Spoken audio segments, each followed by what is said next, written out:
Welcome back to This or That with Kobe and Cap, Playoffs Edition. It is time, my friend. End of the split has arrived. All right, we have 8 slides for you today. Number 1 will be who will win right off the bat, TSM or Team Liquid? Ooh, this one's exciting. This one's exciting. Okay, so we actually saw Team Liquid drop a game again this past weekend. FlyQuest managing to take them down off the back of, what was that champion again? Kobe, they got the pull on Core JJ. I think it looks like a scorpion. Maybe it's kind of, maybe it'll come to me later, but Team Liquid did finally drop another game. Remember, TSM is the other team that also defeated them earlier on this split. TSM currently with a 1-0 record over Team Liquid. True. The only team with a winning record, FlyQuest breaking even. So I'm gonna go with the underdog here and put on TSM to run it back. It looks bad if we both go for the underdog because Team Liquid probably the overdog. have a higher percentage chance to win. But Doublelift also talked about in the interview in their loss to FlyQuest, he was like, yeah, you know, we're trying more things for preparations for playoffs, not necessarily our highest percentage chance composition to win, more difficult to execute.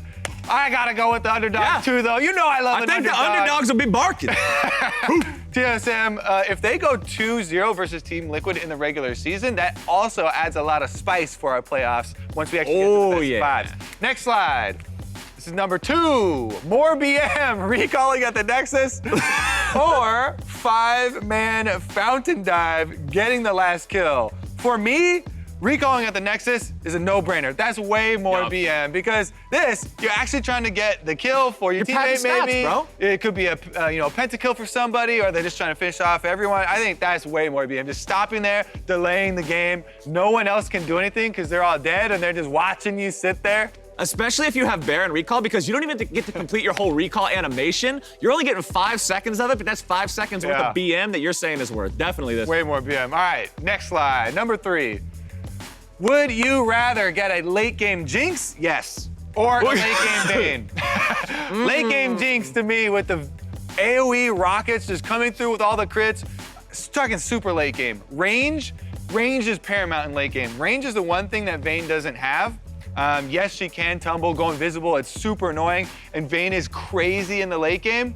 Yeah. But I feel like she has a few more needs because she has to work around the lower range. The extra range on those rockets is insane. Now see, if I was approaching this from an analytical, purely numerical-based standpoint, I would agree with you. But I'm approaching this from a standpoint of someone who bans this every game because of what she does in late game. Final hour, tumble, 1 second cooldown, permanent invisibility, pop, pop, pop with the crossbow, make sure I lose all my health. That's true. Get rid of this one. She's definitely more difficult to deal with for a Skarner player. Yes, you don't get to play. You just run around, you're like, I hope I don't get turned into a lobster bisque. She can condemn you, she can tumble away, invisible. It's definitely hard. True. It's hard. All right, so we're split on this one. If the Jinx has her team playing around her, though, All right, next slide. Number 4, most likely playoff team, this, that, or the other thing, Optic, Echo Fox, or CLG. Now, these are all currently tied. We looked at this a little bit on the dive, and I put in Golden Guardians, and I edged in CLG as a very close contender. Both Freak and Azale chose Echo Fox, though. I'm actually going to differ from all of you guys. I'm going to pick Optic? this one. I'm going with the Crown, the 1v9 potential that he has on his team. Is Meteos going to be your jungler, or is Dardak going to be your jungler? That's for Optic to decide. I don't know about that one.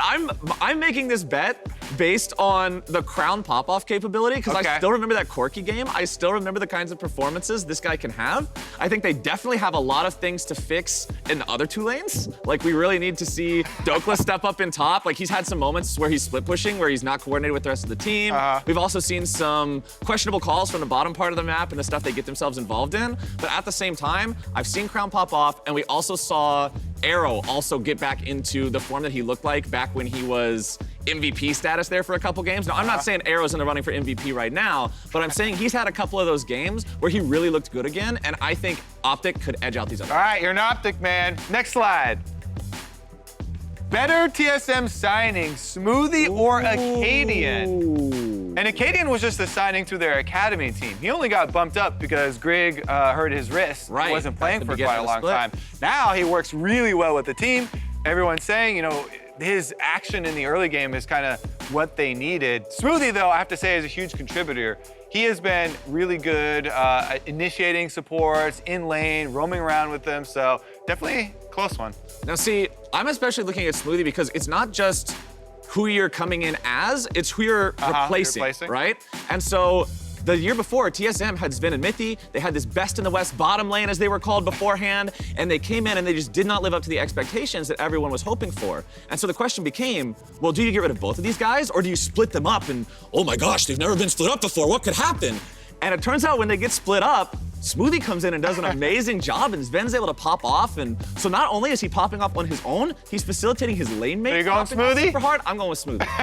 I have to say, this is between the meme power of the trash talking from Acadian, though. Peasants. He said their wrath would be swift, and then it immediately was. They've won like 9 out of 10 games since he said that. Yeah. So I gotta go with the power of the memes. The shot and calling, Acadian. the wrath against the peasants. Even though Smoothie's been a beast. All right, next one. Bigger upset would be Echo Fox. Oh, was Echo Fox over Cloud9 or FlyQuest over Team Liquid? What you got? I gotta say Echo Fox over Cloud9.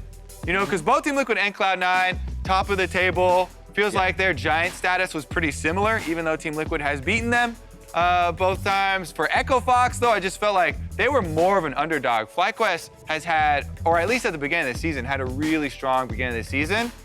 Plus Team Liquid trying more things for playoffs, talking about blah, blah, blah. So I felt like the Echo Fox over Cloud9 one was a bit bigger. I'm actually going to agree with you on that because FlyQuest especially, like, this is a team that a lot of people, myself included, have been really excited about over the course of this split after they got off to that good start. Yeah, there was a little bit of a slump in the middle, but then they turned back on recently, Wild Turtle on Jinx, pop-off material. Echo Fox was in a really bad slump. They went 1-1 for 4 weeks in a row. They had to take out Rush, and then they lost 0-2 for the next 3 weeks in a row. So people were wondering, man, when's Echo Fox gonna bounce back? And then they bounced back and beat these guys? That's some Rocky Balboa stuff right next there. slide. Echo Fox popped off, man. More iconic Doublelift champion. Beautiful work here, by the way. Wonderful art. Is Doublelift Vayne or Doublelift Lucian?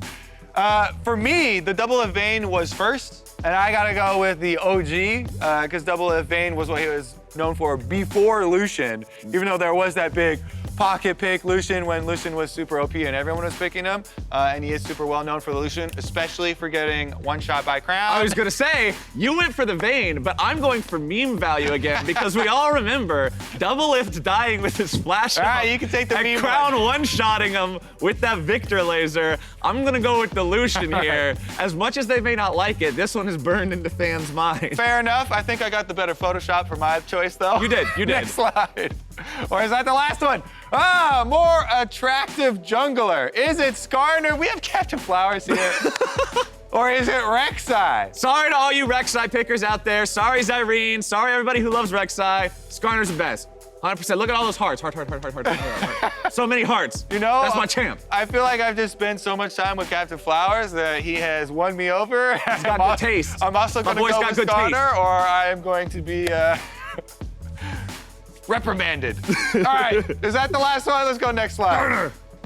Boom, we're done. Last slide's the closing. That's gonna be enough for us. Playoff race is heating up. I'm so excited. So tune in this weekend for the LCS, the conclusion to our spring split. Last week of regular play. See you there.